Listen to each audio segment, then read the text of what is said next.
Good morning and welcome to OpenLine Online, Sunday, October 27th. And we apologize for starting a little late. Um, Big show this morning on air show. And there was some people on the phones that suffering in silence when it comes down to domestic violence. That was the topic this morning on the on air show, so that we wanted to not leave anyone go unanswered this morning, and that's so important when we do those type of shows. So we're going to get started here. Let me introduce our panel. I'm going to say who's out first. The Khan, journalist, is out today, and New York, Amsterdam, Jamie Harris, one half of the Sports Brothers, is also out today. But joining us, special guest sitting to my right is Tamika Mallory. She is the co-founder of the social justice organization Until Freedom and co-chair of the Women's March. Good morning, Sister Tamika. How are you? Good, I'm good. There you Yeah, go. got out the microphone. We back in high school. I All call is peer well. group. We sitting around in a circle here. Sitting right next to Sister Tamika is one half of the Sports Brothers is our good brother Bobby Childs. Good morning, brother Bobby. Good morning, all. Pleasure to meet you, Tamika. Pleasure to Tamika meet you said as coming well. in that she's a little tired. So if you see me elbowing her, I it's not might be because I asleep. disagree with what she's saying. I'm just trying to help her stay awake. No DV, violence. no No domestic violence. violence. No, It's just no, a colleague helping another colleague out There there. you I go. appreciate There it. you go. But thank you all again for tuning in and spending if you're in the New York area, your rainy Sunday morning with us. So we plan to educate and entertain. There you go. And entertain is what we do. Also sitting over on the chair, our legal analyst, attorney Bob Pickett. Good morning, Bob. How are you? Good morning for team, and good morning to everybody out there watching us, and hopefully getting some good information from us. There you go. And brother, history brother, and I call him brother protest, and I do that with admiration because I know what it takes to be out there on the front line Yep, week yep, after week, yep. month after month, year after year, and that is our great brother, Larry Ham. Good morning, brother Larry. How are you? Good morning. I'm Great. I'm fine. I'm fine. I'm glad to see Sister Tamika. Glad to see And I you. want to thank you, sister, for all that you do for our people. You've been taking some heavy blows, and don't think that people haven't noticed. We've been sending our spiritual strength Oh, to you man. so you can stay on that fight. But thank you for everything that you're doing. Same to you. I'm just trying to be like you when I grow up. So what we're going to do, and I'm going to springboard into an event that Tamika Mallory's organization is holding tomorrow here in New York in the tri-state area. There's going to be in New Jersey. Larry Ham will give out some information there, and also across the nation, I believe 28 cities. Yeah. But the springboard off of this is Tamika, this is really coming out of the situation of Atiana Jefferson, who was shot and killed about 2 weeks ago in Fort Worth, Texas, by police. It was a non-emergency call that was put out by a neighbor, basically saying, "Listen, I see the door open, and we would like you to do a wellness check." That's right. Police came out, and from their video cam, you could see the officer has his gun out and he's moving around the house, and then he makes a statement, show your hands. And then within 1 second, he fires his weapon Yep, shot her through her window. and killed her. And she was really watching her nephew, 8-year-old nephew. And of course, there was a little, and this things happened. I mentioned it last week. There was a little family issue dealing with the funeral. But you know what happened? They got together. They got together. And they Worked it it was out. right. And Well, in fact, they worked it out so the funeral can take place, but the issues are still in probate court. So they had an agreement that allowed the funeral to occur, but they're back in court this week. And one side has now claimed that the other side violated whatever they had agreed to, but nothing has come public in terms of what it is that the agreement was about or what someone had violated. So, Larry had talked last week about the importance of having that stuff, having a lawyer ahead of time before these unfortunate situations occur, because it just causes so much unintentional emotional Right. drama to Exactly. families It out does, there. and I just want to say, and I'll let you. I take a page out of what Malcolm said. Malcolm X. He said, families have issues. Folks have issues, and when you can honestly, I mean, this was not a private situation due to the fact of how she died. Right. She was killed.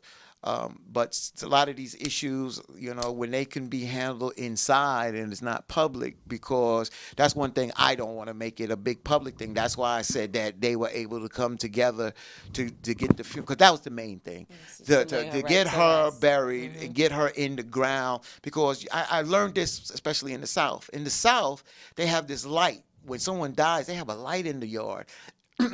Excuse me, and until they bury the person, that light stays. So people are coming by. So you can't really properly mourn until that person is buried. That light is removed. So I'm just glad that the funeral was supposed to be last Monday, which you was headed. Last Saturday. Last Saturday, that's Yep. correct. And I believe it was held this past Thursday, which you were on your way Yep, sure, I to. was at the airport, yep. So fill us in a little bit, and Well- then, of course, we'll talk about the event that's pretty much springboard out of the killing of Sister Jefferson. Yeah, so Tatiana is Yes. her name. And I don't have much to say about the family issues. My family has issues. Every family has issues. That's correct.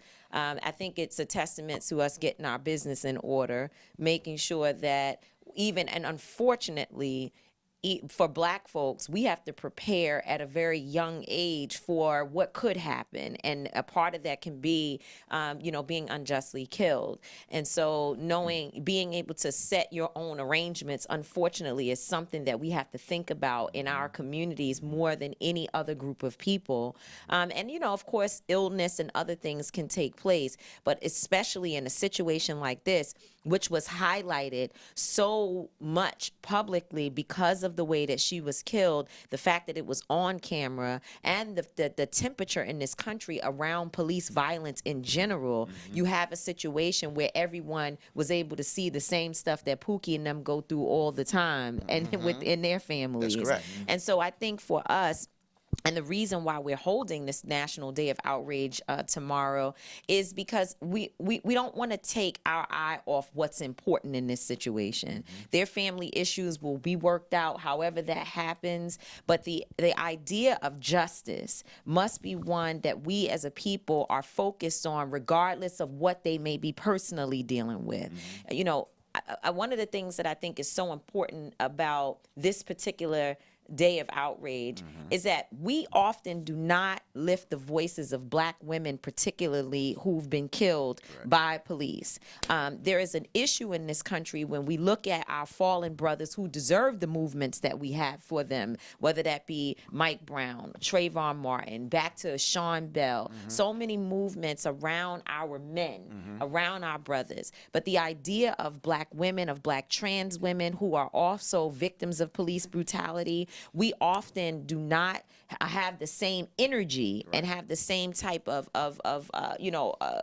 movements around those individuals. So tomorrow is actually a historic day, because even with Sandra Bland, as upset as we were, as emotional as it made many of us, you still did not see a national movement where people were out there hitting the ground on her behalf. And because of the fact that there's been an arrest in this situation, the officer's been arrested, the officer has been charged, most folks kind of go and relax and say, well, we're on the path towards justice. Well, that couldn't be further from the truth. Correct. We know that the journey to justice is a long one. And so we want to make sure that our sister Tatiana's name is continually lifted. Her family is in support of what we're doing. In fact, the father's representative is going to be hosting his own event tomorrow. So we're just trying to make sure our sister has the proper acknowledgement. Now, I'm glad that you mentioned, and I will always mention her whole name, Tatiana Jefferson. She was 28 years old, and I believe that this day of outrage is taking place in 28 cities, of course, here in New York. Let's talk about that. Tamika, in a sense of here, where this is happening here, and where people can find out information, where folks right now, they can log on to this and see this from across the country. That's right. So let folks know that where they can find out information or where this is going to take place. So I think, first of all, the significance of the 28 cities on the 28th of October in memory of her 28 years of life. We wanted to make sure that we were intentional about how this happened and how we honor our dear sister. And also, it's important for it to happen in local communities because people are dealing with the Tatiana Jeffersons everywhere across this country. It may not have made it to the national news, but the issue of police brutality and police abuse across this country is very real for Black and brown folks. And so we're giving people an opportunity from a local perspective to be out there tomorrow, not just to talk about a Tatiana from a national perspective, but to deal with their local issues. The local demands from every single community will be uplifted tomorrow. What are the issues happening in your community? What is it that you want? So you've got some folks that are going to district attorneys' offices about all types of issues. They're going to be tomorrow in Baton Rouge. They'll be dealing with Alton Sterling tomorrow. His family is out there still lifting the name of Alton Sterling and fighting for justice there. And so they'll be dealing with that. We even have the family of Kelly Jo Marshall, which is the mother who went viral last week on her son. Her 8-year-old son being molested. Right. I don't know if you all saw that video, but there was a video last week of a very impassioned woman who came forward to talk about this babysitter and the babysitter's husband molesting her child. And because the son is, they being the system says, that the son is not mentally prepared to stand trial, they have dismissed the charges against these folks. Tomorrow, they're going to be holding a rally. So again, Tatiana is giving us the opportunity to dig deep on a local level and deal with local issues. So in New York City, it's going to It'll be take. at Foley Square by the courts, Foley Square down here actually, 111 Worth Street tomorrow at 5:30. You have organizations like, Erica Ford, obviously, of Life Camp, GMAC, with Shanduke McFadder, Justice League NYC, all the organizations that Kirsten Foy, of course, my brother and partner of Arc of Justice, will all be together tomorrow at 5:30 p.m. in New York City. Sounds good. Now, Brother Larry, you sent me some information, and you're doing a rally also in New Jersey. Let's update our audience on that. We support the Day of Outrage for Tatiana Jefferson 100%. And if there are any people watching and listening who are in other cities in New Jersey, our brothers and sisters, because we're online, so this is worldwide, Trenton, Camden, Atlantic City, Plainfield, New Brunswick, we urge you, if you can get it together today, to have actions tomorrow in your cities. In Newark, New Jersey, we will support the Day of Outrage with a demonstration at the Federal Building in Newark. That's going to take place tomorrow, Monday, October 28th, 4:30 p.m. at the Rodino Federal Building, which is 970 Broad Street in Newark. That's the corner of Broad and Court. And we're at that building because the United States Attorney for New Jersey, his office is in that building. That is the symbol of national federal power in New Jersey and in Newark. So we urge everybody in the Newark metropolitan area outraged by the murder. I mean, what else can you call it? The murder of a Tatiana Jefferson. Don't just sit and grieve. Turn your grief into action and come out and join us in Newark. And if you're in New York, join our sister here in New York. Wherever you are, join a demonstration tomorrow. Don't just say how terrible it is. Get involved. So we, as Tamika said, we are also tying this to our local issues. Every Monday, the People's Organization for Progress, we have a Justice Monday protest. Tomorrow will be the 190th Justice Monday protest against police brutality. And we're tying it to the issues of the murder of Jerome Reed in Atlantic City, Kashad Ashford in Lyndhurst, Abdul Kamal in Irvington, Radaz Hearns in Trenton, New Jersey. We've been demanding that the U.S. Attorney launch civil rights investigations into their murders. But the bottom line is, this is an outrage. A police officer he was outside the house, shot into the house, and killed a woman dead, killed a mother dead, killed an auntie dead who was minding her nephew. She was unarmed when she was shot dead. Talk about 28 cities. It should be 280 cities in outrage tomorrow over the death of a Tatiana Jefferson. And if you can't attend first of all, if you're going to a rally, we're asking everybody tomorrow morning when you get up, wear black in solidarity with the movement happening across the country. But if you can't get to a rally, wear your black anyway. We're blacking it out tomorrow for our black sister, Tatiana Jefferson. And you can go to Until Freedom on Facebook. That's Until Freedom on Facebook. And all the information about the cities where this will occur tomorrow is there. And also, of course, if you follow me on social media, all the information is there. I just want to also mention we're being joined tomorrow in the demonstration for Tatiana Jefferson.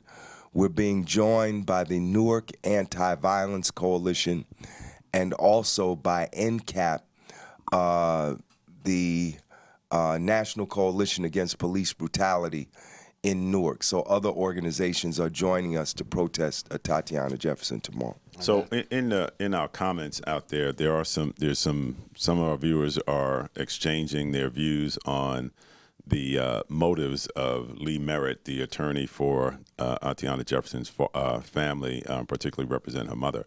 So I'm not going to speak about it. I don't believe we're going to speak to that because, as Tamika said before, the family will solve whatever the family's issues are in court. Right.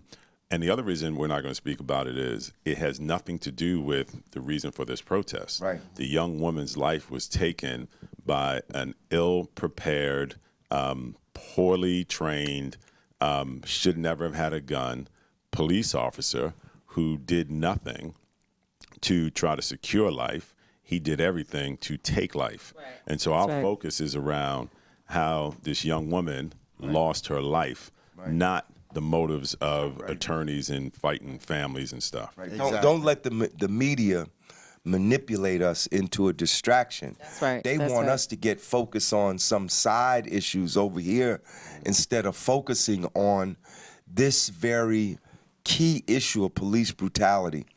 You know, the police in America kill about 1,000 people every year.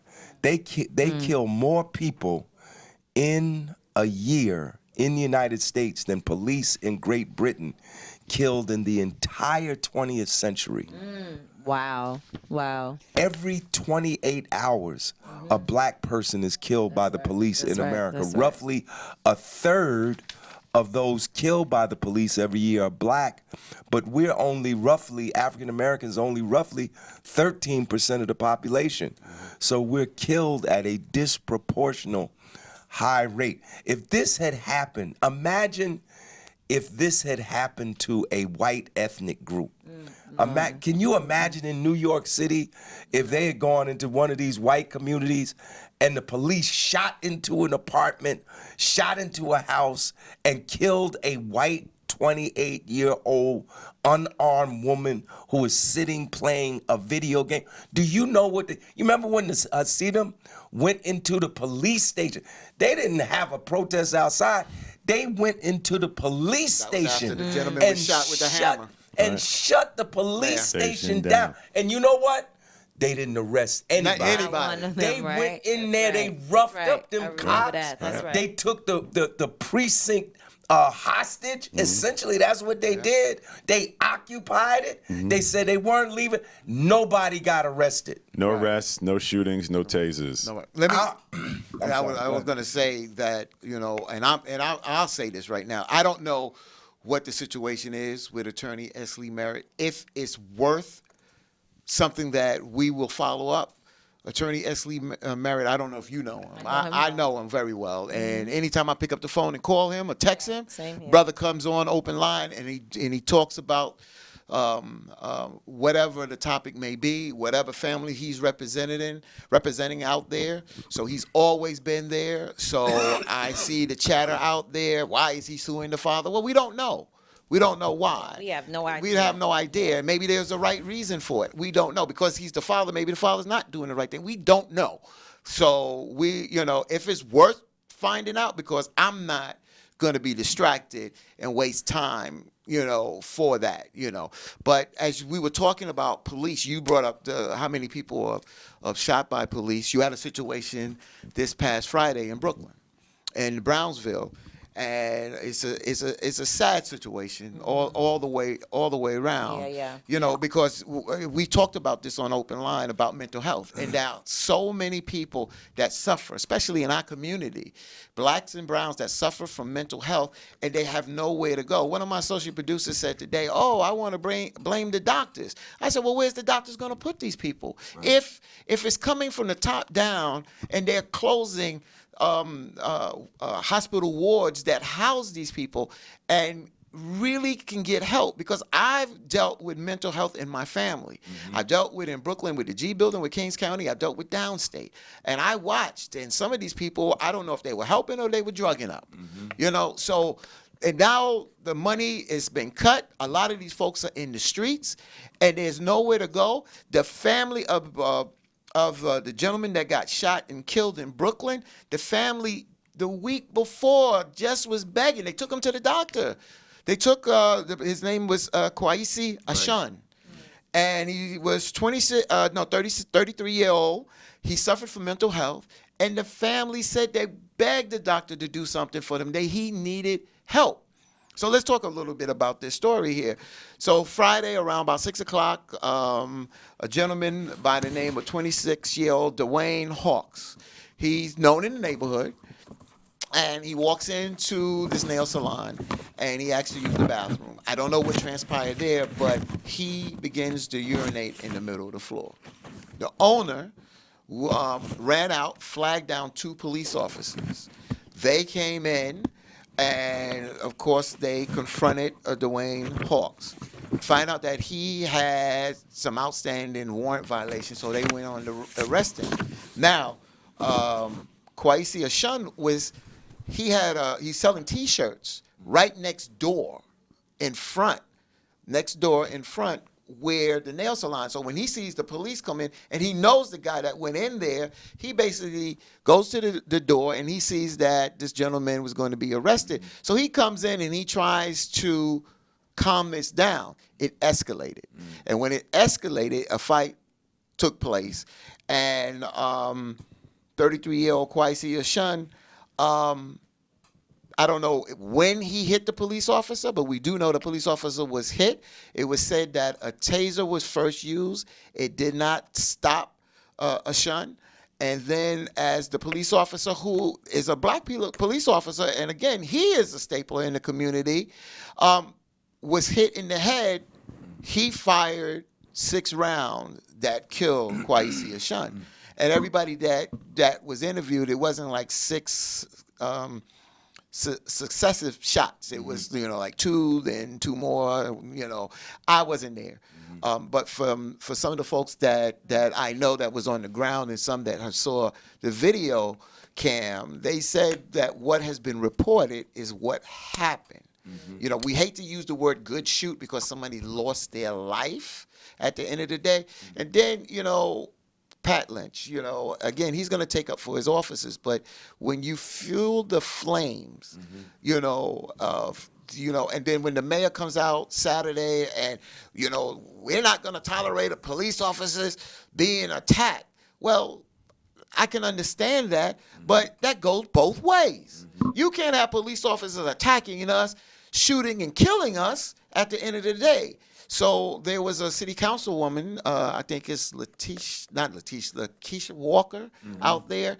She, Latrice Walker, she said, interviewed on the news Friday night, she said the tension is high between the community, the black and brown community, and the police. Now I come in this morning and I see a video And I thought it took place Saturday, but this took place Friday afternoon in Brooklyn around 2:30. There were two large groups downtown Brooklyn, J Street, on the train platform.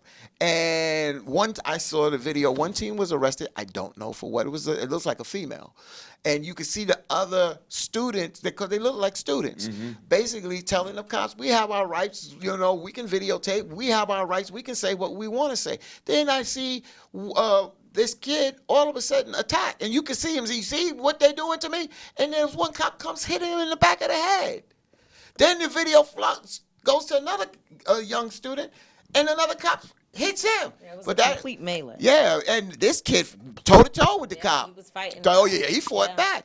But what we're saying now is when the police come out and say, well, we're not going to tolerate this and we're not going to be disrespected. And you know the situation where they were throwing water on the police and this, that, and other.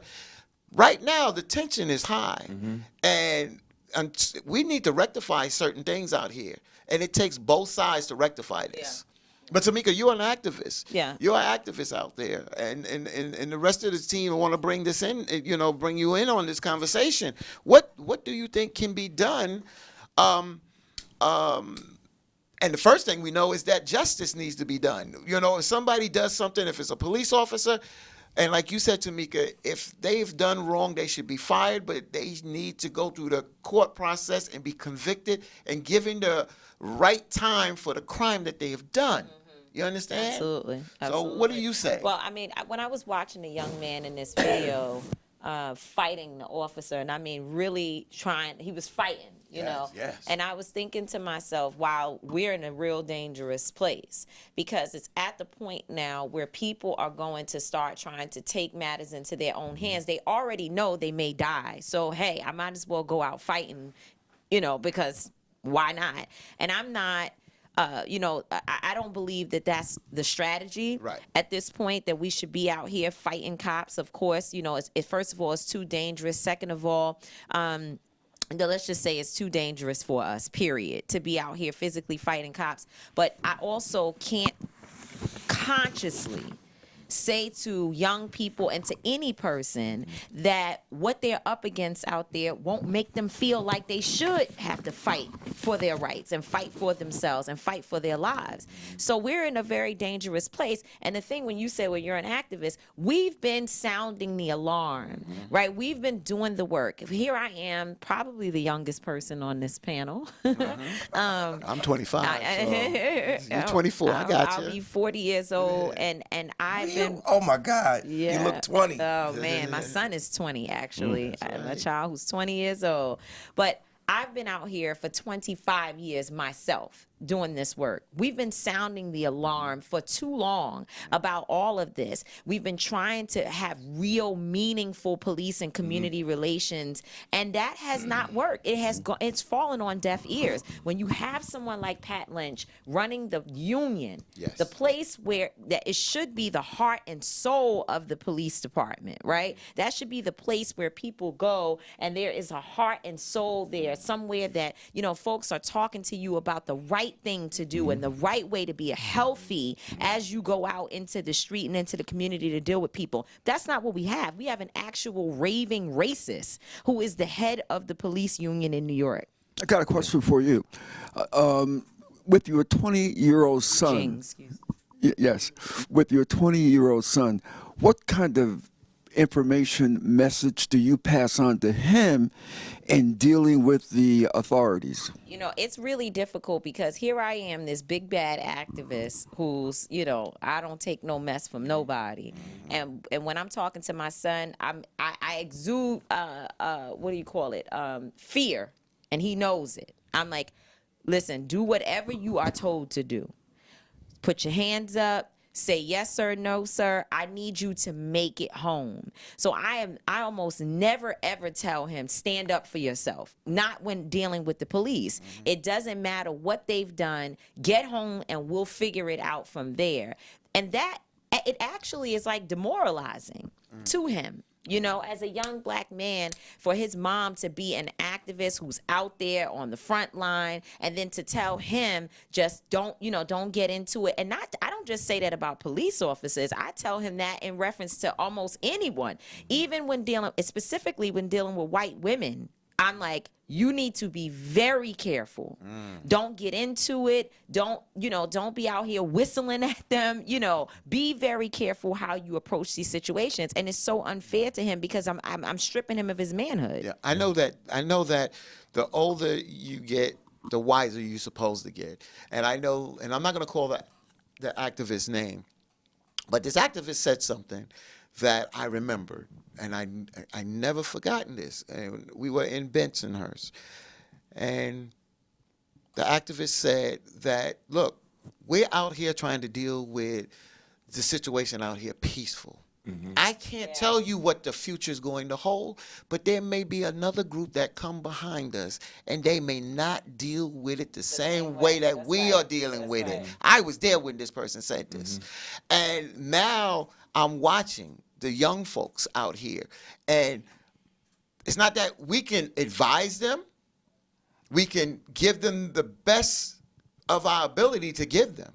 But I think, like you said, I don't know if that should be their strategy, but they have to come up with their own strategy. Just like our young folks had to sometimes wrestle with the older folks to take, that's how it goes sometimes. Right. I don't know what the strategy and the tactics will be, Right. but I will say, come up with a strategy and deal with it. And I don't know how they will deal with it, but it may not be the same way that some of our activists are dealing with it now or have dealt with it in the past. Right. There's a difference between having to encounter the police on an individual basis and having an organized protest against police brutality. The two are not the same thing. And I think sometimes people conflate the two. That's true. And say, it's almost like you have to fight the same way in every situation. No, you don't fight the same way in every situation. In some situations, you send in a specialty squad. In some situation, you send in conventional army. In some situation, you send in a sniper. Even in the military, you do not deal with every situation the same way.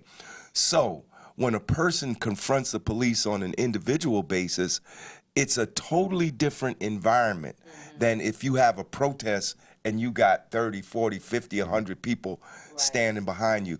Tamika, as far as I'm concerned, as a parent, you told your son the right thing. Because I had a situation where I had to deal with my daughter in the criminal justice system here in New York. My daughter was falsely accused of assaulting someone in a club at a concert. And she was still in high school. She and a group of her friends went to a concert here in New York City, were minding their own business. Some white girl got assaulted somewhere else in the club. The police told her to pick out the person that did this to you, and she just randomly picked out my daughter, who couldn't harm her own shadow. I'm going to tell you something that you already know. This criminal justice system is designed to devour and destroy black people. That's right. And when our people are put in a situation where they have to confront the police on an individual basis or 2 or 3 individual basis, it is a power imbalance.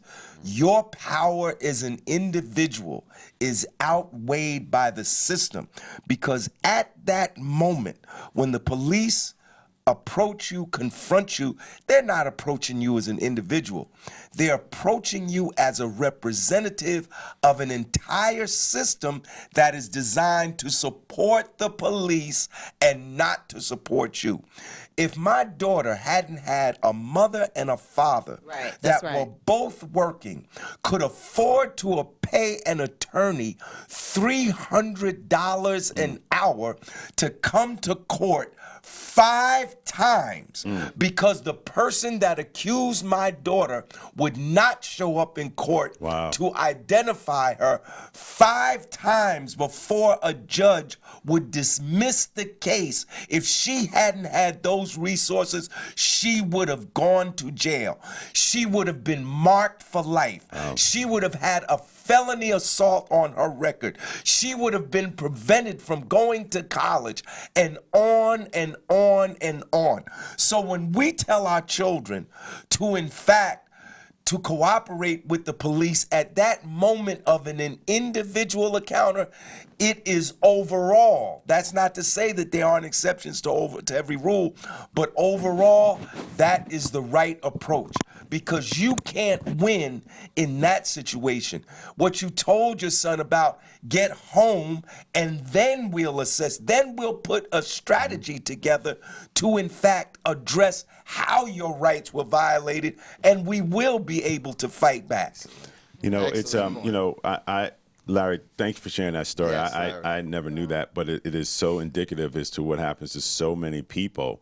And so what, this incident on the subway, it just reinforces that when human beings feel oppressed and disrespected, there is a breaking point.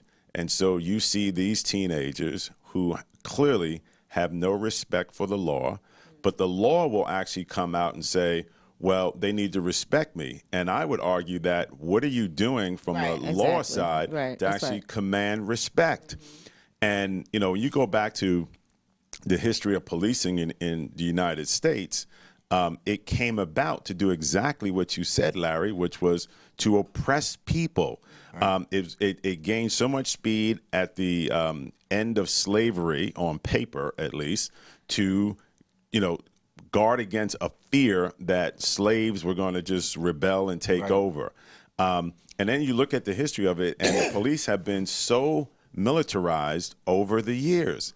Again, why do police officers carry around, they got these SWAT machines, these military vehicles, these AR-15s, and we just look at it, and they get funding, federal funding, to get those. So I would argue and say, instead of the millions of dollars that are going to give them more weapons, take that to actually train them the right effing way. Right.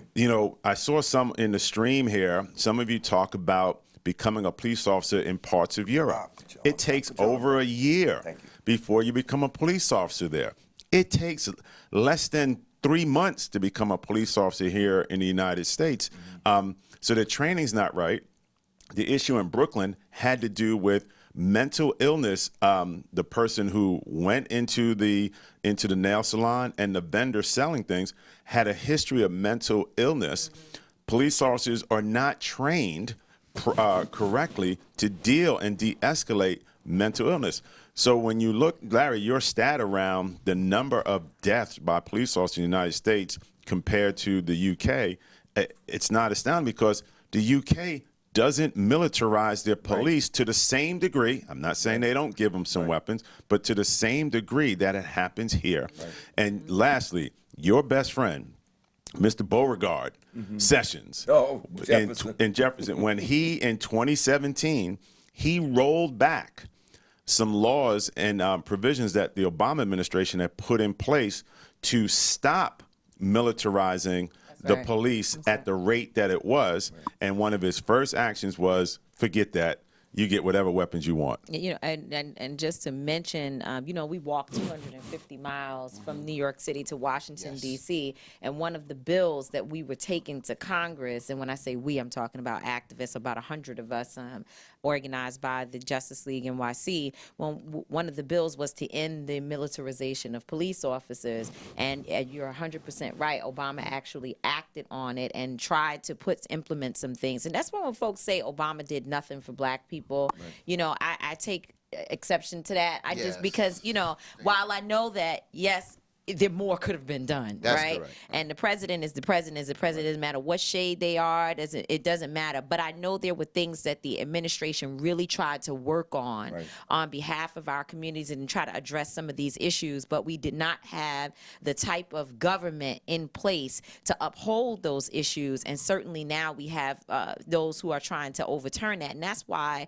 when we're talking about all of this, all of these issues are so important. What's happening with our young people, relationship between police and community, all of that. But it is so important for us to be focused on these local elections, because that's where we're actually going to be able to make a difference with all of these issues, is to be able to hold our elected officials accountable. In New York, if it had not been for the protest movement, we would not have seen Pantaleo be fired for choking Eric Garner to death. It wouldn't have happened. He'd be a captain now. He probably would be. Well, listen, Right. he's trying to get his job back. Right, I saw that. It's not over. He's appealing It's not over. to come back in, which is just the ultimate sign of disrespect, right? Privilege, Right, white privilege. exactly. To see what the Garner family has endured to go through, to feel as though you keeping your job as a police officer when you showed zero remorse, Right.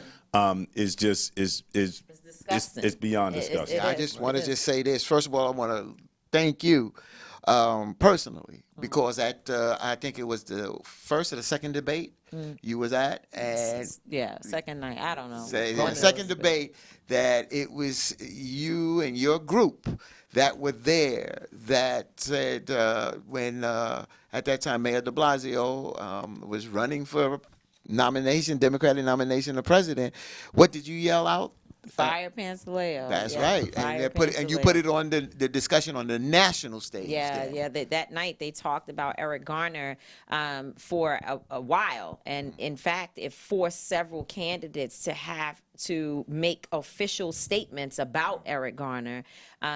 We didn't go there specifically to protest, but the time is always right to stand up for what's right. And at the moment that Mayor de Blasio started trying to talk about his relationship, his work around police community relations, you can't talk about that and have an officer still on the force who choked a man to death.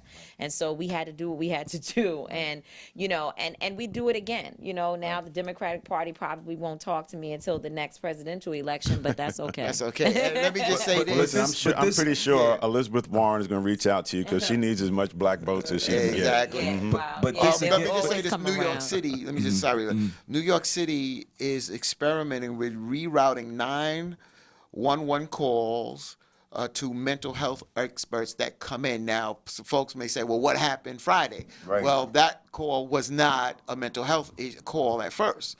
That call was the first gentleman that walked in. They're not saying he had mental health issues. Right. There's If you they would pee, flag if you them. pee in the middle of the floor But that was a- and the Right. nail salon, you definitely have some Exactly. mental health Something's issues. going on. Something's Yes. going on. But they flagged. But that I don't I know. don't need training to identify. understand what you're Exactly. saying. Yeah, flagged they them flagged them But down. you know, one of the things about that, our public advocate Jamani Williams was always saying that we are putting police officers in positions that we should not. Exactly. Right? Yes. Agree. And you're saying they need to be properly trained, and I Yes. agree that training is always a part of the process. But they know how to use the training they have in other communities.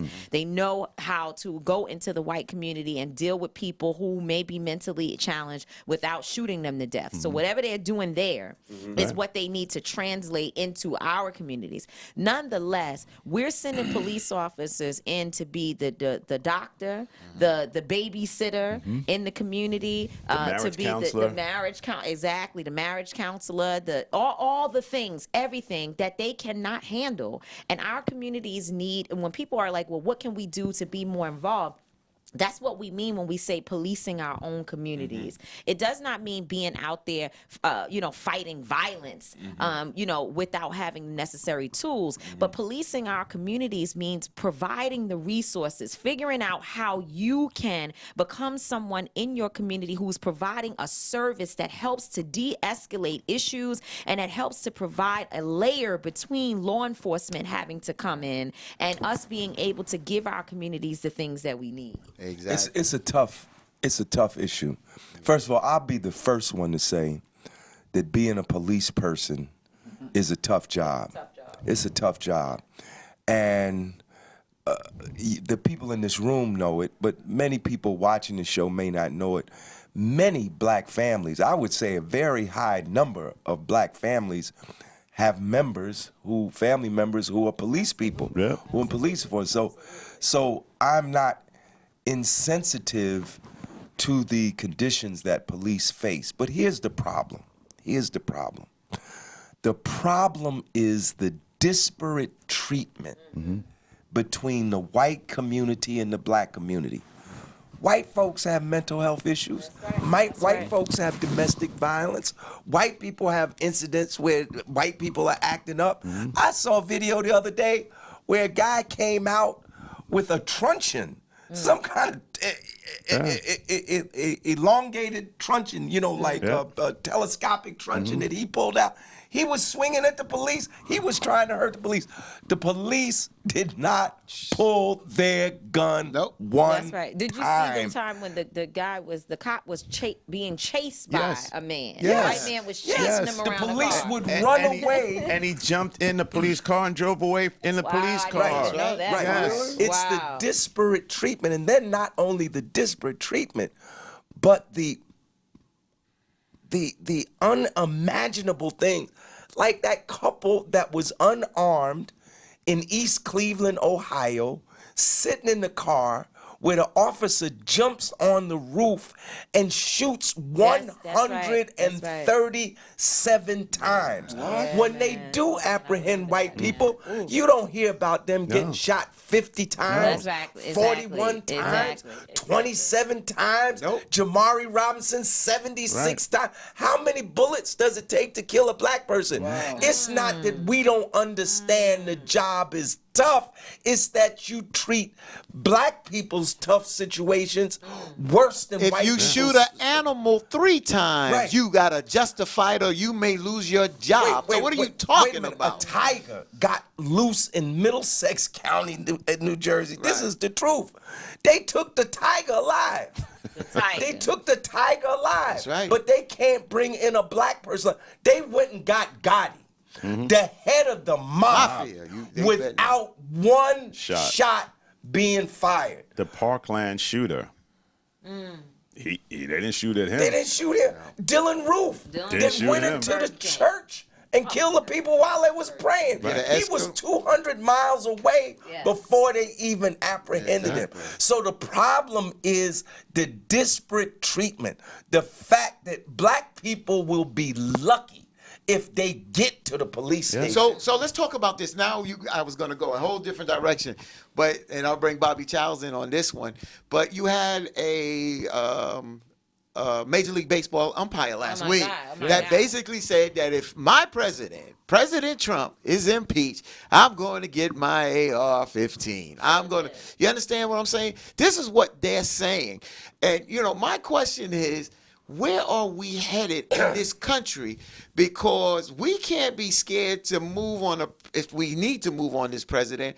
But look what white folks are saying that they are willing to do. Right. And there's some black folks that they ain't gonna, you want to go toe to toe, we gonna go toe to toe. And black folks don't want to be told, don't tell us about no violence now. Right. We're gonna protect ours. Right. We have a right to protect ours just like they have a right to protect theirs. But Bobby, first of all, how should Major League Baseball even deal with that situation? Well, that's what I was going to say. They have dealt with it. Major League Baseball came out and said that he chose the wrong language to use to describe his outrage. What do you mean the wrong language? It was criminal what he said. Right.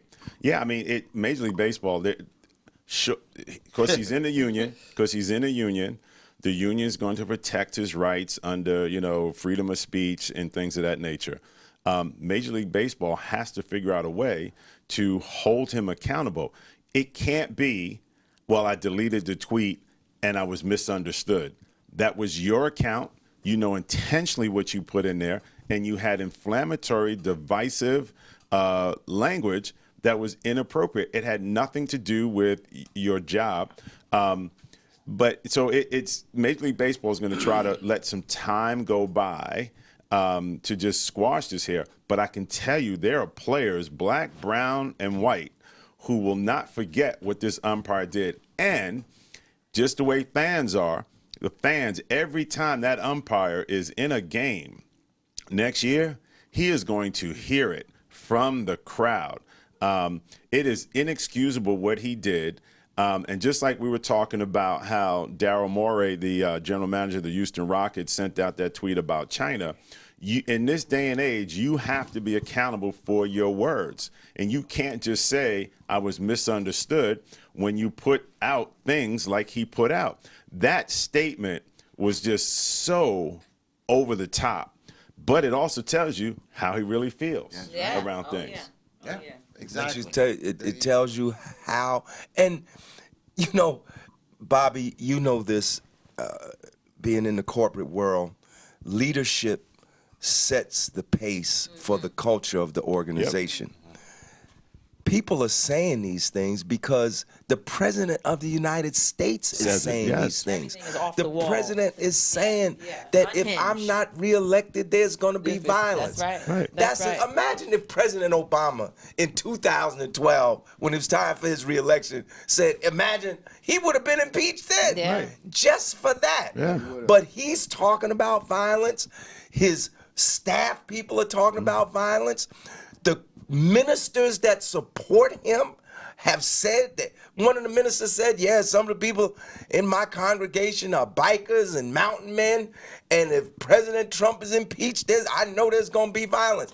They are encouraging these Absolutely. people The to be case that, violent. The case that Nitta has been following down in Trenton, that the deputy, the police chief down there, who made the comment that Trump is the last the last White hope man's for white last people, hope. last hope out there, right?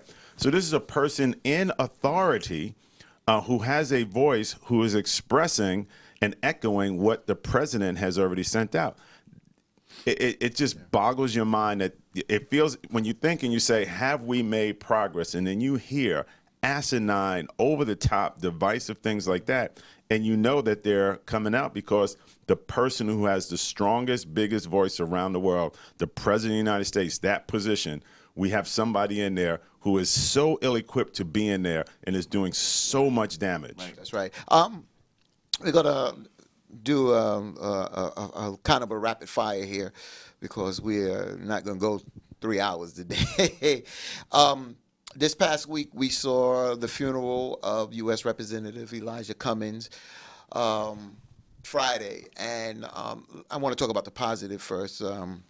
You had former presidents Barack Obama and Bill Clinton speak. You had Hillary Clinton that spoke. You had, of course, the widow, Rocky Moore Cummings, that also spoke, and I want to give her a proper doctor. I looked at my phone and I realized I have her as Dr. Rocky Moore Cummings. But one of the things, and I want to talk about, when you see former President Barack Obama, and like I said, he could have done more, but he did do a lot. And I'm not going to back up off of that, and maybe one day we'll do a show and we'll talk about that. But when you see him and you see President Trump, and President Trump can't even put a sentence together, it just shows what we had and where we have fallen off. Former President Barack said at U.S. Representative Cummings' funeral, he was talking about leadership and talking about strength and honor. He stated, I was thinking I would want my daughters to know how much I love them, but I would also want them to know that being a strong man includes being kind. He went on to say, you are not a sucker to have integrity and to treat others with respect. I was sitting here and I was just noticing the Honorable Elijah E. Cummings. Elijah E. Cummings. You know, this is a title that we confer on all kinds of people who get elected to public office. We are supposed to introduce them as honorable. But Elijah Cummings was honorable before he was elected to office. There's a difference. There is a difference. If you were honorable and treated others honorable, outside the limelight, on the side of a road, in a quiet moment, counseling somebody you work with, letting your daughters know you love them. And that just shows the human side of Representative Elijah Cummings. We know that President Trump attacked Cummings. Someone put out, it was civil rights activist Earl Afari Hutchinson that put out a question on Facebook. I thought it was a fair question because some people brought it up. Should President Trump have went to the funeral? I said no. For what? For what? Oh, well, the president should show respect. No, show respect. We already know how he felt about the man. Why would he even show up? He showed up at a historical black college this week, and they only allowed 10 black students. Only 8 showed up. I mean, come on. This the is eight wouldn't well, they were told to stay in their dorm. that's what they were told. That was sequestered. They sequestered to their room. But what do you think? Should the president have come to the funeral? I'm not even going to answer that. Bobby? He should have stayed right where he was. Right. He That's should right. not have been there. I know what you just said. Bob Pickett, on your mic, please. Well, I'm just sort of thinking holistically, it would have been a nice message for him to send, but Trump is not a person of good messages at all. Yeah, I just don't think you. What kind of message? See, this is what and this is what sometimes, and I gotta think. I gotta be careful what I say, but I'm gonna say it because I'm not. I don't bite my tongue. I don't bite my tongue. I'm gonna just tell you. I understand. This is what put sometimes the young against the old. Some of the stuff that my parents went through and were told. I'm not saying some of the things were not right, but we ain't falling for that all okey doke. Somebody want to spit on me when I was alive. I don't need them to come say anything. What nice message, Bickett? What nice message would he send? Well, in order to shift his image right now, which is not a positive image, it's really negative image. He should have been advised, hey, that's a good idea for you to go, and this is the message that you should send as the President of the United States. But to expect that from him is just unrealistic. He will not do that for whatever reason, because he's rich and independent or whatever. He is a negative. It's because he's racist. He's racist. I agree with that. Let me tell you, I agree with McCain that. didn't want him at his funeral. He was white. Their daughter didn't want him at the funeral.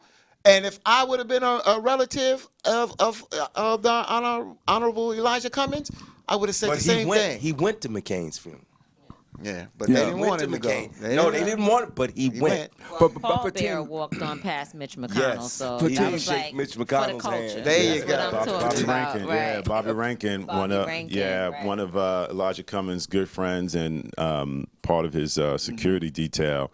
There's a clip, if you haven't seen it, where he's walking down and Chuck Schumer's there and the other idiot, Kevin McCarthy, was there, and he shakes hands with many of them.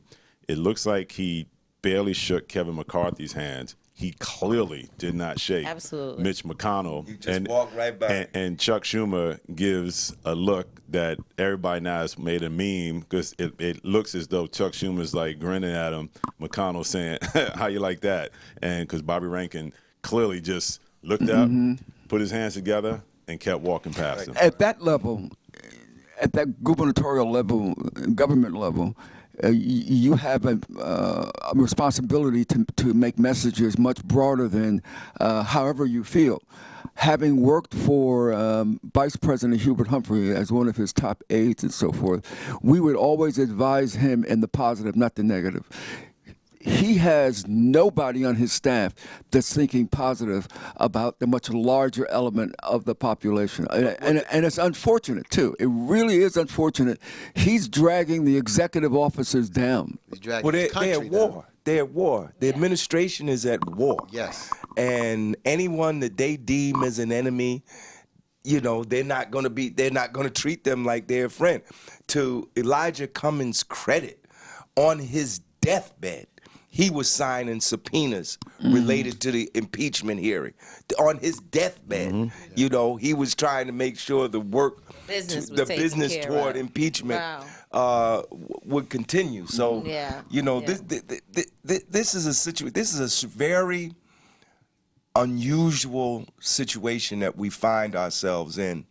Not that we haven't been here before, but we haven't experienced it before. It has happened in previous generations. I mean, there was a lot going on during the Civil War in this country. I mean, there was a lot going on in the 60s. Right, there was a lot going on during the 60s, but where you had branches of government literally at war with one another. Of course, you had the state government that told Kennedy, "No, I'm not going to allow these black folks into school." Right. So I'm watching this, and I'm like, "Whoa!" And of course, Right. Kennedy had to send in the guards Right. because you can't let the state rule the federal government here. Right. And so, I mean, we had a situation where Admiral McCraven just this week said that the president of the United States was an enemy of the country. That's right. I mean, Yeah. when have you heard that? I mean, not that these situations haven't existed, but the main point I was trying to make is that we have to understand the need for systemic change, because a lot of this stuff happens not just because of the individuals, but because the system backs up these individuals. The reason that Pantaleo is coming back for his job is because the system supports him. That's right. The standard of evidence needed to convict a policeman is not just whimsical. It's set by law. There are certain requirements that must be met. And these standards are so high that it's almost impossible to meet them. So cops will invariably walk away from the situation. Yeah. Tamika mentioned something that I think is something that we need to have forums on. When I use the word forums, she said that it starts, with our local elections, local government. And I agree with you. But we need to start grooming folks for that. We need to start grooming folks. We need to start setting people in position to move up this ladder so that there is a groundswell. Just like the young folks in Parkland, they say, some of us can't vote now. But wait, we're going to back some folks that we can get behind. When we get older, we are going to, they're not going to forget this. Right. And if we can get behind this, and when I use the word get behind this, get behind that thought process and start educating and building up our folks. And put them in schools that they can get proper education and things like that. We can, because this is the only way. Because this country is headed where people of color is going to be the majority, and it's going to look like slavery again from the point of the minority, white folks still rule the majority. What's going to be like South Africa? Yeah. I mean, we're in a way, we're already like South Africa, because the economy of the United States, the economy, even if a situation prevailed where one day the Congress of the United States would be, let's say, majority people of color, black, Latino, Native American, Asian, et cetera, the economy will still be controlled by white people. That's what's going on in South Africa right now. They have a majority of the country, they have the majority of the parliament, but they don't control the economy. And what's happening now, what we see in embryo happening now, is that the forces of racism and reaction are moving in a structural way to preserve white people's position, power, and privilege in this country, so that even if we get the political power, we still are not going to be able to, this is what they think, it's not what I think, but that we still would not be able to fundamentally alter the situation. The fundamental paradigm that existed in 1619, since this is the 400th anniversary of white superordination and black subordination, that fundamental paradigm is still in existence. Yes. It's like a ladder. It's like at one point you had a ladder that may have had 5 rungs, and now you put a ladder in place that has 7 rungs. The fact is that there's 1 rung on top and there's 1 rung on bottom. Right. And the fundamental task that we as black people face, we have to change that equation. And to change that equation, we're going to have to change the entire system in this So country. let me tell you that's playing out, right? So when politicians talk about the progress we made for women, right? There's more women owners, but when you look and see where women are owners of, they're small companies, right? And they're running their own company. And then we had this issue with during the impeachment, one of the senior women in Ukraine, like expert on Russia. And the stories go, the first time Trump walks in the room and sees her there, she's writing down a piece of paper. He assumed she was secretary. And she had more knowledge about Russia and the Ukraine than any white man in that room. Exactly. Right. And everybody knew that but him, right? And you got black people that'll say, unemployment is like the best it's ever been. But you have them in jobs that are in the lower, or to your point about the ladder, the lowest rung. So you added another rung, but the bottom of the rung out there. So that true power in terms of who's actually influential. People laughed and scoffed at AOC. It's like, oh, well, how can she get in there, right? Because she got a little bit higher on that rung in politics to actually have her voice be heard. Why did he go after, Oman and Tlaib and all them, right? Because they got higher in there, right? He went after Maxine Waters, right? So, every time you try to get to that higher rung, then you get attacked. But they want you to stay at the lower rungs. And as you point out, Larry, so well, just the fact that you added a rung, they try to say that that's progress. That's not progress. The attack on black women has been very, very clear. When you talked, when we started about the attacks against me, I mean, it's very, very similar. They have been after you, sister. How dare I, be one of the women to organize the largest single-day protest in American history, right? 5 million people, largely white women, who were going against even their own husbands by being there or forcing their husbands and families to be with them, across the world. This wasn't just a movement that happened in America. This is something that shaped how women are beginning to deal and to operate internationally, and to have a black girl who came from the projects in Harlem to be at the helm of it and to stand up and speak and say, now all of you are feeling what we've been feeling. Welcome to our world. And so if you want to work with me, we're not going to talk about just getting an abortion. We're going to talk about reproductive justice. We're going to talk about the fact that black women can't get pregnant at all in some communities because of gun violence, because of police brutality, because of the lack of resources to be able to take care of your family. That was just too much. And so the first opportunity that they could find something to use to try to destroy me, that's what they did. The problem with it is that while they thought they were killing me, black folks said, no, actually, we love and appreciate our sister, and we're going to do what we have to do to continue to work together. And so we haven't skipped a beat in terms of what we're able to do for the people who we came here to fight for in the first place. Let me So just we got say a this. couple comments. Just to She reinforce gotta what she go. said. I know. I'm just saying before she goes. Okay. One of the viewers out there, Chestnut, says Tamika was a target because she did not do what the money folks wanted her to do. Good for her.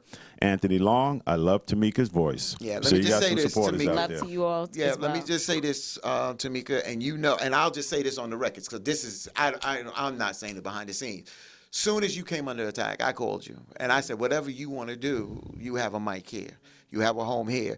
And we talked, and however you chose to deal with it, I respected that. And you see where you're at today.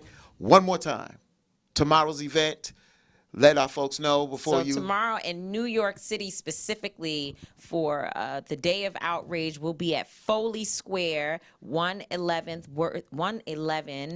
Worth Street in New York City, near the courts downtown. Foley Square. We'll be there tomorrow, 5:30 p.m. Wear black tomorrow, no matter where you are across the country, whether you're attending a rally, attending an action or not, wear black. You can go to Until Freedom Facebook page and get all of the cities where there will be a protest. Of course, if you follow me anywhere, Twitter, Instagram, Facebook, at Tamika D. Mallory, the information is also there. 28 cities across the country, including Newark, New Jersey, will be participating in the Day of Outrage tomorrow. Protect our sisters, protect Black women, and make sure we keep the name of Tatiana Jefferson alive. That's correct. Well, I want Right to on. thank you Thank for you. joining us. Right We're on. going to continue, Right on. but I know you have to go with your you busy so much. schedule, and you're not a stranger. You know, Much love. you know that. Much love, team. Thank you. Love you. All right. Thank you. Travel Thanks so safely much. now. Peace, All peace. right. Peace. Tomorrow. And yes, she did get off a plane to come here. That's why she's so tired, but she still got a lot of fight in her. Exactly. She didn't sound There you tired. She's on fire. So we're going to continue, and team. One of the things Could I'm I going just say real quick? to. You say real quick. How long? A minute? 1 minute. Okay. Count it. Tamika raised something that we as activists face.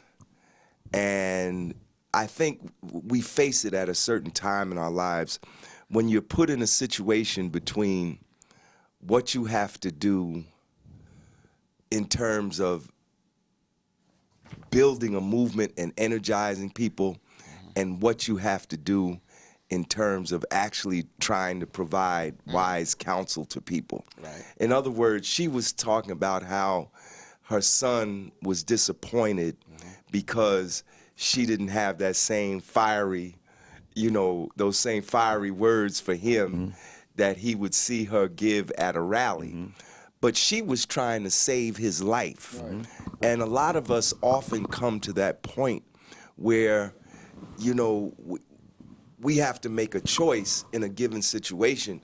Do I say things that will, make people want to act, or do I actually give them advice that they really need at the moment? Yeah. It's like when people come to Pop and they come to me about a police brutality case, and they come to me and I think they expect me to immediately start attacking the police verbally, right?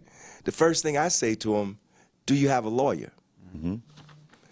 And a lot of them really look surprised when I say that to them, because I know that this fight cannot just be won on the street.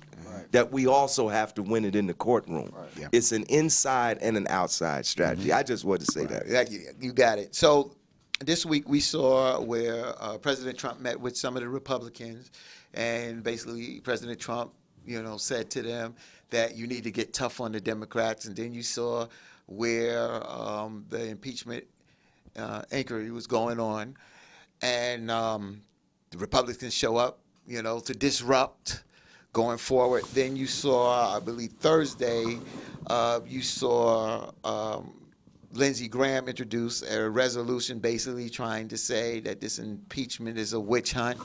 But Friday, something broke big. And this is where a federal judge said Friday he gave a legal endorsement to the House Democrats' impeachment probe into President Donald Trump and ordered the Justice Department to release grand jury information redacted from special counsel Robert Mueller's investigation. That is huge. It is. Well, listen, the judge did what most sane people believe, which is, if you follow the Constitution, that the Congress has oversight of the executive office. Correct. And so all the judge did is saying that's the law. That's what's supposed to happen. In order for them to do their job, they need information, which when you go back to the Mueller, testimony, he basically said the same thing, right? Which is, by following the law, he did an investigation to turn material over. It was not his position, given the Justice Department's archaic definition of, immunity to a president. Yeah. He said that's the job of Congress. Now, he took a lot of heat for that, but he was just following what the constitutional law is. And so the information that he uncovered that was redacted by Bill Barr is now the judge is saying, don't redact it, hand it over to Congress so that they can do their job. That's right. And the other thing you set it up about all these Republicans who stormed the office. And talk about such a show, right? Because that's all it was a show.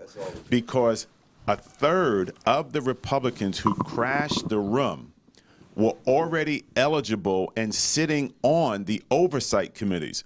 Jim Jordan sits on one of the committees. He's hearing the testimony, but yet he's at the podium trying to act like he's the one who led this revolution to bust down the doors and to be disruptive for 5 hours where they ordered pizza and carried on. And when you saw video images of it, it's predominantly white men coming down. So to your point earlier, if that was a whole bunch of black politicians coming in there, the Black Caucus. right, I think it would have ended a little bit differently. And the fact that they broke the law. The room they went into, called the SCIF, is where sensitive national security information sits, and no one is allowed to bring their electronic devices in there because they don't want them to videotape anything, photograph anything, or if their device is compromised where a foreign power has a listening device on it, you can get that. They came in with those devices, and now they're trying to play it off and say, well, you know, it was just it was just in the moment and out there. Yeah, we probably should have thought differently about it. You broke the law. So will something happen from it? I doubt it. But what a show they try to put on. Now, I have a Agreed. question for you, Outrageous. gentlemen. Outrageous. I have a question for you, and I asked this because I don't know the answer on this one, so I'm throwing this one out to you. So as we just talked about, that the Mueller report, the redacted version of the Mueller report, goes to the House for this impeachment inquiry. Okay, now President Trump has been saying that this whole Russia probe is a hoax. Now, Trump's own Justice Department has opened a criminal investigation into how it all began. Now, what happens if they go after some certain people? I mean, if they go after former President Obama, I'm not saying they will. I'm just saying this opens the door that can this, again, I don't want to say far-fetched, it's civil war, but it I'm follows just the saying, pattern. where are we headed with this? But there it is. But here it is. Here's the pattern it's following, right? Right. It's a distraction. And they're arguing process, not content. Right. So they're not arguing what was found. They're arguing, well, they shouldn't have been looking anyway. That is just, you know, in a court of law, yeah, we know some things have been thrown out because the warrant wasn't, you know, right. But it doesn't ignore the fact that when I came into that property, I saw the weapons, I saw the drugs, I saw the crime out there. But because of this procedure, that's what you want. He's trying to argue procedure. Right. And the other dangerous thing is, it now has sent a message to those in the intelligence community protecting the country that I may be subpoenaed to ask how what I did in this investigation.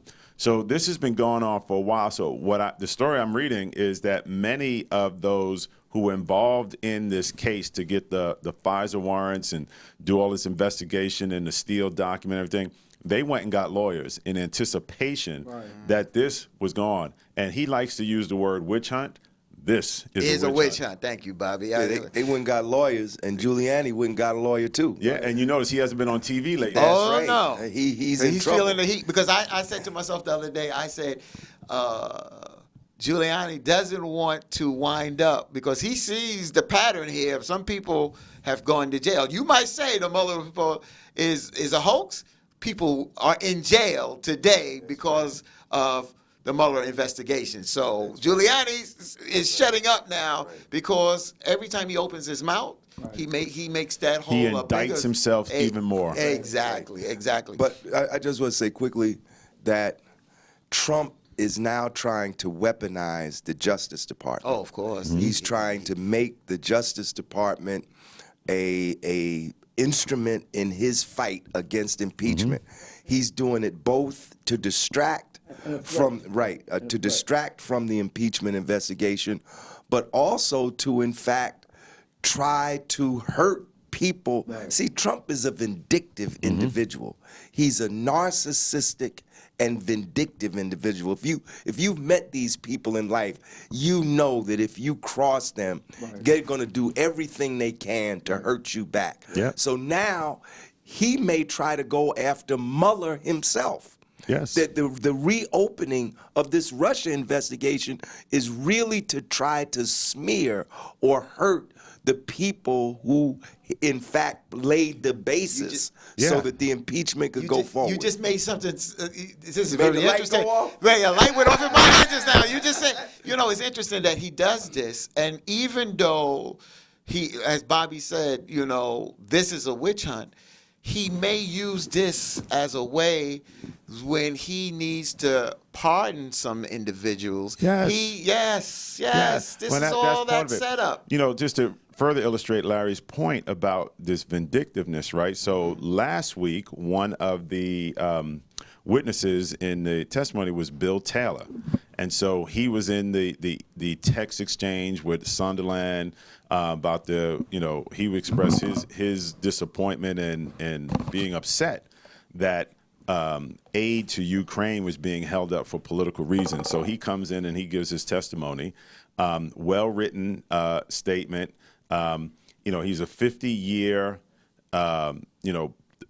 diplomat, served in the Vietnam War, served across multiple administrations, Republican and Democrat. So, he's someone who textbook-wise would come across as nonpartisan, doing his job for it. And he was retired and came out of retirement as a result of an ask by Mike Pompeo, who is Trump's boy. Right. So now he gives his honest testimony, and what does the president do? Attack him and just try to discredit him. Where this is a person who served his country on multiple fronts, and because he says something that contradicts the lies and the deeds of this president, he now is being discredited. Yeah. I go back to when 9/11 happened. And then Osama bin Laden was out there, and he had that target on his head. And President Obama at that particular time was not in any trouble. He had no scandals going on. And, of course, he ordered that operation. And, of course, they killed Osama bin Laden. Then a couple of weeks ago, you heard that, Trump ordered a hit and killed Osama bin Laden's son. It doesn't seem like a lot of people fell for that one, because a lot of people felt that he was already dead anyway. Now we come where last night and today, of course, we were on the air when President Trump spoke at 9 a.m. If he spoke at 9 a.m. He did. He made a statement. Made a statement about ISIS leader al-Baghdadi basically was believed to have been killed in a U.S. military raid today, that he had an explosive vest device, on, and he blew himself up. So with 3 children around him, supposedly. Exactly. Yeah. So a lot of people look at this as it just doesn't have the same effect as when President Obama, and it's not, and the reason why I bring that up, because he brings it up, because he tries to outdo President Obama, and he tries to nullify everything that President Obama does. So he wants to put this on that level of Osama bin Laden. Yeah, I mean, he made a statement right after bin Laden was killed where he went on, and, the news media gave him time, where he criticized Obama and said, Obama didn't do anything. All he said was okay. It's not like he was in the bunker. It's not, so he discredited it, right? And the same thing's going to happen now, right? Petty meth. Right, but it's the same thing. So, the story is going to be how he was in the Situation Room and how he's studying this. Because remember, those were the images of Obama and Hillary Clinton back then in the Situation Room watching the raid take place. Now, that raid, they actually, parachuted in, helicoptered in. One of the helicopters crashed. They had to get in Pakistan. They had to get into the structure through the rooms. They found him. They shot him. They took a picture of him. That was bin Laden. This one, they get intelligence from the Kurds, who they just, he just bailed out on. The Iraqis are taking some credit for providing this intel, and the CIA, who he's trying to, discredit because they proved that Russia was behind the elections. So these are the intelligence groups that said this guy is going to be at a certain place in northern Syria within, the next day or two. So they prepared 48 hours ahead of time.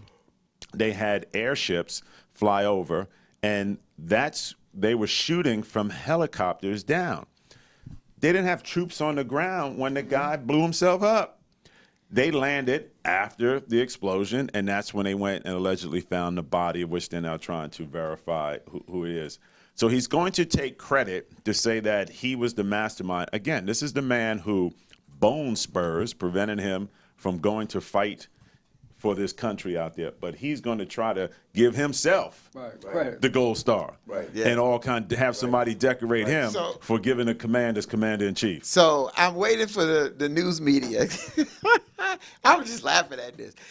The show President Trump in the Situation Room with his Etch-a-Sketch. Because if he couldn't get a hurricane right, he is definitely not going to get this one right. So, it's a sad shame. And I think those folks that are Trump supporters, and I'm not just going to say white folks now, because there's some black folks out there supporting Trump now. Trump done had a bunch of events with black people all around. And so, you know what? I call them Trump supporters at the end of the day. Yeah, we laugh at the president because he doesn't know anything. He just doesn't know anything. He doesn't know what he's doing, and he's taking this country backwards. And it's just sad of where we headed, And the Republicans that are on board. I just hope people do not forget this when it comes down to the election. Please stay motivated when it comes down to go out there and vote, because I'm telling you, these elections. Switch gears real quick. We got a couple of minutes here. We go into a poll.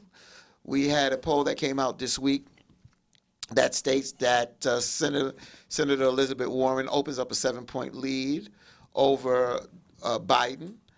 28% of the Democrats and independent voters who lean Democratic say they intend to support Warren, while 21% say they will back former Vice President Joe Biden. 15% say they will support Senator Bernie Sanders. Mayor Pete Buttigieg gets 10%, and Senator Kamala Harris is at 5%.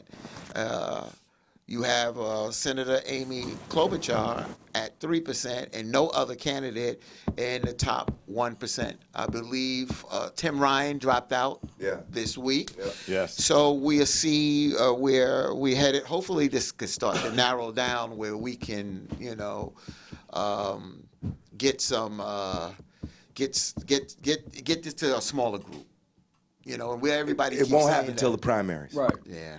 Ain't nobody. Very few of them are going to drop out until we get past you know what? Iowa and New Hampshire. And I'll say this: it kind of makes sense because we talked about it last week that at the time it was Senator Obama was polling at 3%, and then boom, he won Iowa, and then it was just basically he wrote it from there.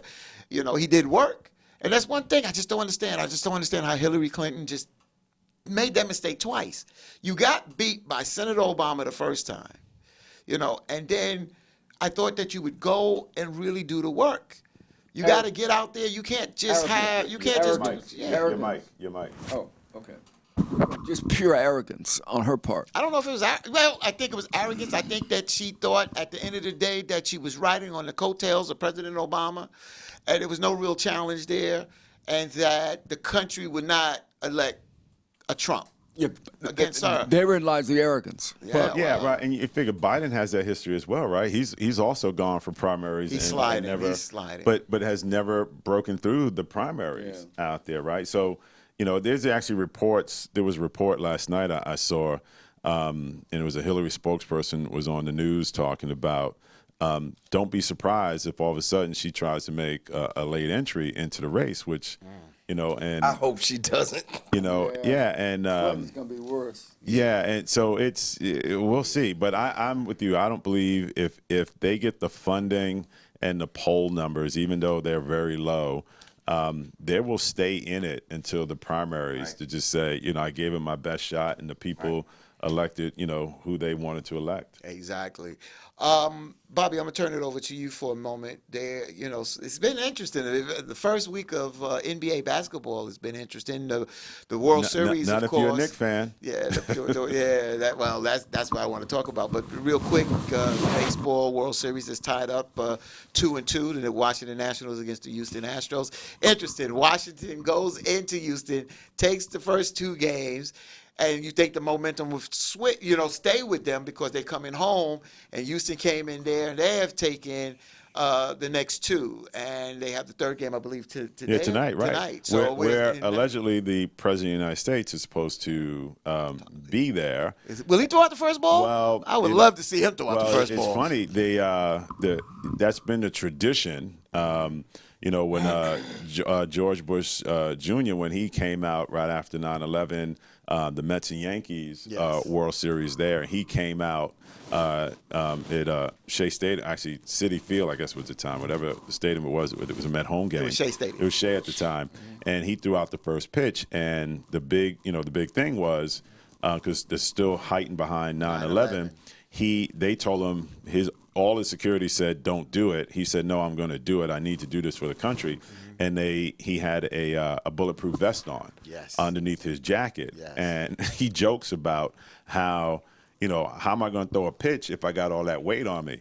Now he threw a perfect pitch. By the way, he threw a strike. He threw a strike. So the question now is, could the unathletic, overweight narcissist, will he be asked to throw out the first pitch? Because he knows he's going to get booed. My guess is he won't. I even believe that they hope that there's rain tonight so the game gets rained out so he doesn't have to go on there.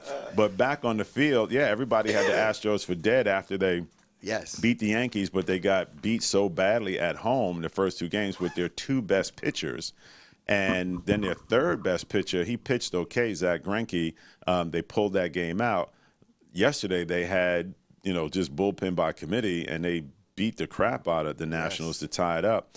So, now it's a series, right? They always say, it's 2-2 and one more game in Washington and two games back in Houston. So I always believed that Houston was going to win the series. I'm really not even paying that much attention to it because it's a good. I'll be honest with you, it's a good series, and I'm enjoying it. And I'm rooting for the Nationals, and I say that. And the reason why, because the Nationals swept St. Louis, a powerhouse team, and St. Louis was not a good team this year. Well, there wasn't. Well, when I use the word powerhouse, they had a pretty decent offense. But for them to get swept. And Washington seemed to have that underdog thing on their back, and I still think they have that underdog on them. So we'll see what happens. But basketball, and of course we'll talk about the Knicks and the Nets.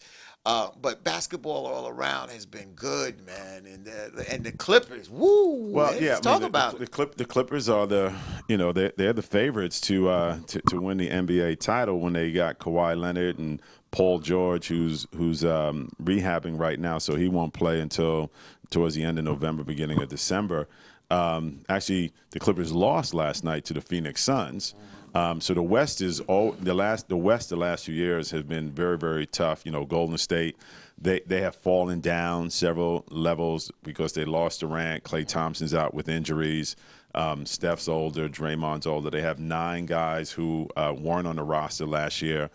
So trying to fit in so many new guys into a system in a tough West. You got the Lakers with Anthony Davis and LeBron James out there. They've been so-so to start their season. But again, it's only 3-4 games into the season. So there's going to be some exciting play. You see some teams such as the Atlanta Hawks with Trae Young, who've gotten off to a good start this year. And then you have the 2 local teams. So Brooklyn with Kyrie Irving, opening night against Minnesota, he scores 50 points. He had a chance to win the game in a one-on-one move. He slips, regains the ball, throws up a jumper, hits the back rim. They lose by a point. But then, they play the Knicks. The Knicks had a lead with 3 minutes left to go. After coming back from down 19, after being down 19. And what you saw if you watched that game, the problem the Knicks are going to have is they don't have a go-to person like the Nets do. Kyrie is a go-to person. Yes. There is no one who can close games on New York. But They will- RJ's trying to step up as but that person. RJ is a rookie. He doesn't have a dependable enough jump shot. That will come over time. You know, one of the best thing, one of the easiest things in the NBA is just repetitive shooting, where you get your jump shot right. He's been enjoyable to watch. Yes. But that team has not been enjoyable to watch. Yeah, I agree. Last night against Boston, Jamie and I were there. The Knicks game's tied 72-72 with 4 minutes to go in the third quarter, and the Knicks get outscored 46-23 to finish the game. They lose by 23 points. Right. And the coach Fizdale comes out and just says, "We embarrassed ourselves," which is true. They have a lot of new faces on there as well. Yes. It is hard to build chemistry, and the word that he uses a lot is trust. How do you get guys to trust themselves? And what he means by trust is give the ball up. Don't try to be a hero. And at that Nets game, Julius Randle, the big free agent signing they had, he didn't trust his teammates. He tried to go one-on-one, kick the ball out of bounds. They lost that game. Exactly. I want to have a discussion with you, not today, but I want to have a discussion off mic. I want to talk about something about when a rookie comes in, because there's rookies that have come into the game. Magic, of course, Magic and Bird, and they came in as rookies and carried their team. Yeah, and they operate at a high level, very high level. high level, but- RJ's not at that level. RJ will be good, but RJ's not even Walter Berry, you saying, right? He's Walter Berry wasn't bad. I believe he is a little bit better than Walter Berry. Woo! So, yes. I think And his Big pops Col- actually played with Walter Berry, so Wow. Rowan Barrett. Yeah, so we'll talk. That's going to do it that's for for our you show. St. John's fans out there. Yeah, So that's going to do it for us today. But I just want to say this real quick. And thank you for hanging in here with us today. A very busy on-air show about domestic violence today. And we didn't get a chance to talk about it over here because I believe that by having the second hour, we try to talk about things that we don't talk over there on air. And we have a just different crowd. And I look forward to one day of bringing this crew over there and on air, and just really go on air and then come back over here and talk some other things. So we look forward to that. But I just want to give out that telephone number. If you know of anybody, or if you are suffering in silence or suffering or know someone that is dealing with domestic violence and you don't know what to do, there's a hotline out here. And I want to give out that number. It's 1-800-799-SAFE. 1-800-799-7233. It doesn't stop with October being Domestic Violence Awareness Month. It doesn't stop with October. Every day, if you can make a difference in somebody's life, if you can help somebody, please help them. I didn't even get a chance to say, I don't know if this was the right way, but this was how my father decided it. My sister got married. She married a brother that was about 6'8". Wow. 6'8"? 6'8". Man. She made a phone call to my father.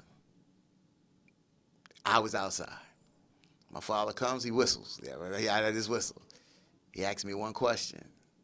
I ain't gonna say, no, nothing negative, Right. But he asked me, if I had to protect myself, are you ready to do that? I said, yeah, take a walk with me. And we went up there, and he told me, he said, when we get up there, you go in the other room.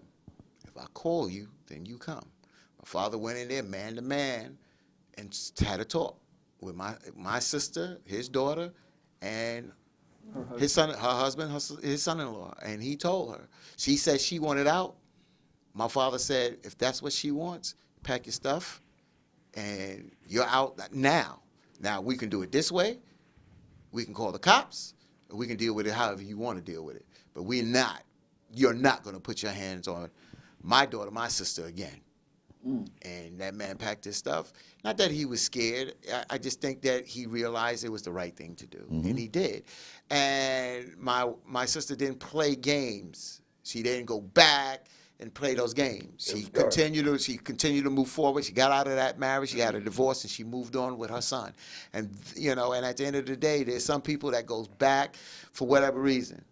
And I just try to encourage those folks out there, because there's a lot of people, Bobby, Larry, Bob Pickett, that are suffering, and some people just think it's normal. Oh, I go to work and I got in late, and my husband, he's a little agitated and he yells, and then, he hits me, but that's, that's him being a little nervous. No, it's just not proper behavior. And, and I even was in a situation where it just wasn't good. I'm not going to sit here and throw nobody under the bus. It was a growing situation on both of us, because what I saw in my family is something that I brought too. And it just wasn't a relationship that needed to be. We got out of it. I grew. I've been with my wife now for 30 years, and we don't have and tolerate that kind of nonsense. Do we have disagreements? Of course we have disagreements, but we go but so far. You understand what I'm saying? So if you... And I just want to say, Yes. if two people are in a relationship and y'all getting physical with each other, walk away in the relationship. Yes. And for brothers who find themselves in a situation where that could possibly happen, think before you act. You cannot win in a domestic violence situation. You put your hands on a woman, you are going to get the worst of it legally and otherwise, and vice versa. Because I was surprised at how high the statistic was for men. Yeah, who were 32%. victims. That's like 1/3. Yes. So if somebody puts your hand on you, walk away from. Don't escalate it, Right. because 9 times out of 10, just like who did you have on this one, Lenny Green? Yes. What did the cop do? When He went straight to the woman. Used violence against him, but when the cop came on the scene, he immediately assumed that the woman was a victim. Exactly. Right. We should not be violent toward each other. We should not hit each other and hurt each other. If you can't be together with a person without some violence, then end that relationship, That's right. walk away from it. Yeah. Yeah. Well, go ahead, Bobby. I'm going to let you end it. Thank you, Edward Latson, for fact-checking me. I appreciate it.